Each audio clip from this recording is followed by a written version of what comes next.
Hi, this is Dodger, and you're watching my show. So the 12-hour live stream went super awesome. Thank you to everybody, all of my frandles that were able to come and hang out, and thank you guys so much for coming and watching. It was super fun, and if you weren't able to watch, I hope that you were doing something super cool with your day, not something super boring. Or I hope you were sleeping, because sleeping is always worth it. This picture looks so dark to me. Am I nuts? Maybe I'm nuts. Let's move on. Let's talk about gaming news. First piece of news, if you've ever played Saints Row the Third, or if you are currently playing Saints Row the Third, you probably know that there is an expansion planned called Enter the Dominatrix. Now, the new THQ president, Jason Rubin, who is very well known for making really good business decisions, he's been involved in the gaming community for quite a while, he basically sat everybody down and said, okay, now, we can make this expansion, we can do this expansion, that's fine, but what might be even more worth our time would be to have this become part of the sequel, because they're currently working on the 4th game. So everybody kind of talked it out, kind of tried to make some decisions about it, and decided that overall it would be better for them and also for the consumer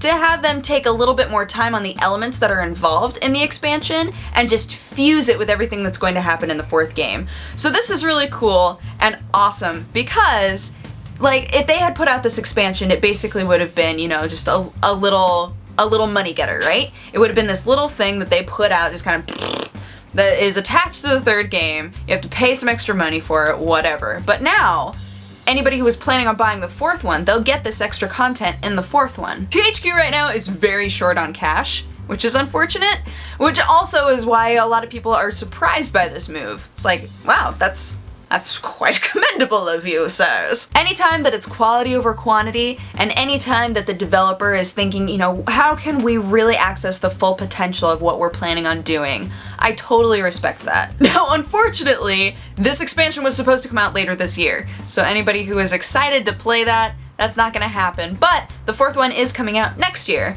so you don't have that long to wait. Any of you that have paid to get into the Dota 2 beta, which, yes, is a thing. Even though the game is free to play, if you want to get into the beta before launch, you're able to pay to do that. But if you are doing that, or if you have been interested in it at all, you might be eager to know that there are going to be more features implemented that are more tournament-based. So they have the additional stats, the matchmaking, the logos, things that people were expecting to have involved, but then also they're doing a tournament viewer where basically somebody can pay in order to watch other people play the game. Now, a lot of the reaction to this has been, whoa, hold on. With all of these other games, you've had to pay for the game flat out. So you've paid in order to play the game and to watch the game, whereas in this scenario, free to play for actually playing the game, but they're having it become a microtransaction to be able to watch the game. Did I explain that very well?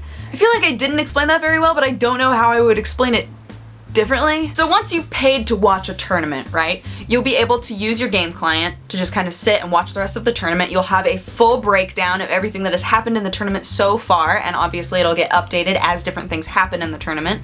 So I think that it's an interesting idea, because again, this game is free to play, so having something like this become a microtransaction makes a lot of sense, and I think that it's a way that they are going to make some money off of this. It's funny because everybody doesn't really know how to refer to this game, so we still consider it as being in beta, but Valve doesn't consider it as being in beta. They're like, oh, we don't really call it beta anymore, but we're not ready for everybody to, you know, just kind of have free reign and play it yet, so I guess it's technically in beta. It's so confusing and hilarious to me. As a final bit of news, any of you who have ever watched the Lingerie Football League, which is the most hilarious thing ever, if you ever want to see women just get so ragey, that is the time, that is the way. Anywho, so the developer that made all of the WWE games, and they've made some female fighting games, I don't really know how to say their name. I don't know if it's Yuki or Yuke or just Yuke.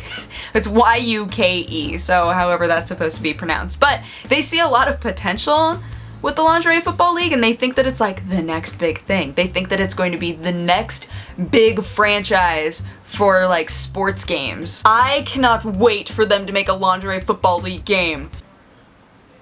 It's going to be so amazingly gratuitous and perfect in every way. It's going to be, okay, it's going to be what DOA beach volleyball could have been if they were modeled to try to look like for reals people.